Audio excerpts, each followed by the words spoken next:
Pemirsa Indo Pauliau, salam sehat dan sukses selalu. Saya Sunardi Mulia, hari ini akan membawakan pembahasan Traktat Ekstradisi Indonesia-Singapura dengan judul DPR sahkan Traktat Ekstradisi Indonesia-Singapura. DPR RI pada Kamis tanggal 15 Desember 2022 meratifikasi Traktat Ekstradisi buronan dengan Singapura.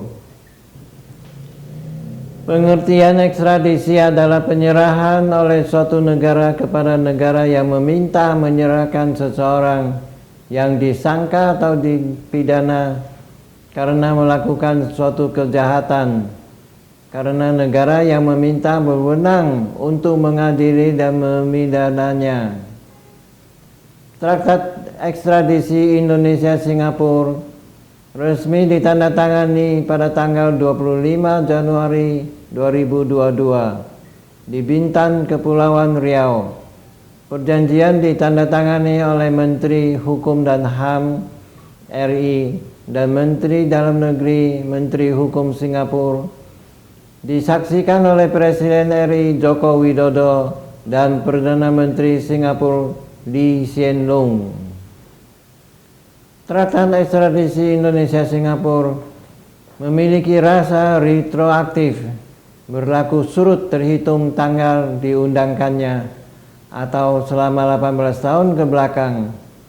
Hal tersebut sesuai dengan ketentuan maksimal daluarsa bagaimana diatur dalam Pasal 78 Kitab Undang-Undang Hukum Pidana Indonesia.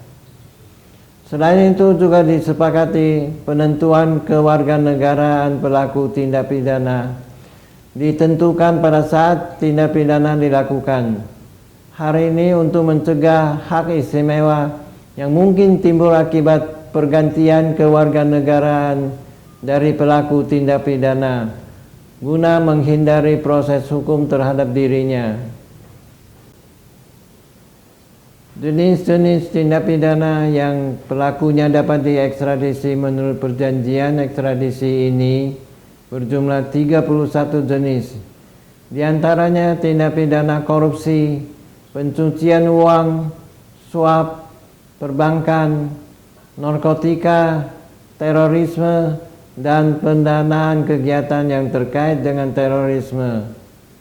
Traktat antara Indonesia dan Singapura memberikan kepastian hukum bagi kedua negara dalam melakukan ekstradisi buronan dan memudahkan aparat penegak hukum untuk menuntaskan kasus pidana yang pelakunya berada di Singapura. Begitu juga tersangka warga negara Singapura yang bersembunyi di Indonesia juga bisa diekstradisi.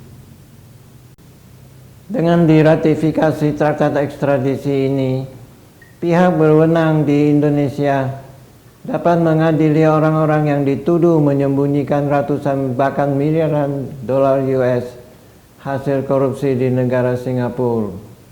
Tidak adanya perjanjian ekstradisi telah menjadi masalah sensitif bagi Indonesia yang mengeluh sulitnya mengejar dan menangkap beberapa buronan yang dituduh menggelapkan uang dalam jumlah besar selama krisis moneter pada tahun 1997 sampai 98. Ruang lingkup Traktat Ekstradisi Indonesia-Singapura adalah kedua negara sepakat untuk melakukan ekstradisi bagi setiap orang yang ditemukan berada di wilayah negara Singapura dan dicari oleh pemerintah Indonesia untuk penuntutan atau persidangan atau pelaksanaan hukuman untuk tindak pidana yang dapat diekstradisi.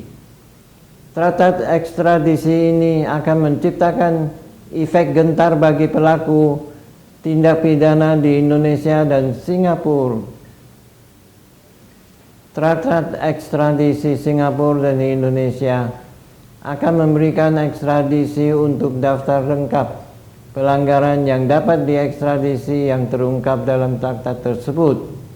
Perjanjian ini secara substantif mirip dengan yang ditandatangani kedua negara pada tahun 2007. Dengan satu-satunya perubahan adalah aplikasi retrospektifnya untuk mengekstradisi buronan atas kejahatan yang dilakukan 18 tahun lalu dibandingkan dengan 15 tahun dalam perjanjian 2007.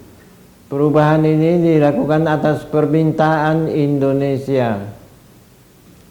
Pemberlakuan traktat ekstradisi dapat menjangkau secara efektif pelaku kejahatan di masa lampau dan memfasilitasi implementasi keputusan Presiden Republik Indonesia nomor 6 tahun 2021 tentang Satuan Tugas Penanganan Hak Tagihan Negara Dana Bantuan Likuiditas Bank Indonesia atau BLBI. Sebelum resmi ditandatangani, Traktat Ekstradisi Indonesia-Singapura telah mulai diupayakan pemerintah Indonesia sejak tahun 1998. KPK menyambut baik dan mendukung penuh penandatanganan Traktat Ekstradisi antara Indonesia dan Singapura. Perjanjian tersebut akan menjadi akselerasi progresif dalam upaya pemberantasan korupsi di Indonesia. Melalui perjanjian ini artinya seluruh instrumen yang dimiliki kedua negara akan memberikan dukungan penuh terhadap upaya ekstradisi dalam kerangka penegakan hukum kedua negara, termasuk dalam konteks pemberantasan tindak pidana korupsi. Traktat ekstradisi ini tentunya tidak hanya mempermudah proses penangkapan dan pemulangan tersangka korupsi yang melarikan diri atau berdomisili di negara Singapura, namun nantinya juga akan berimbas positif terhadap upaya optimalisasi akses recovery atau pengambilan akses hasil tindak pidana. Perlu diketahui bahwa sebelumnya Indonesia telah melakukan traktat ekstradisi dengan beberapa negara antara lain Malaysia, Thailand, Filipina, Vietnam, Australia, Republik Korea, Republik Rakyat China, dan Hong Kong. Dalam traktat ekstradisi ini, Indonesia berhasil meyakinkan Singapura untuk menyepakati traktat ekstradisi yang bersifat progresif, fleksibel, dan antisipatif terhadap perkembangan zaman. Sampai di sini dulu pembahasan pada hari ini. Mohon share ke teman-teman dan subscribe. Sampai jumpa pada kesempatan yang lain dan banyak terima kasih.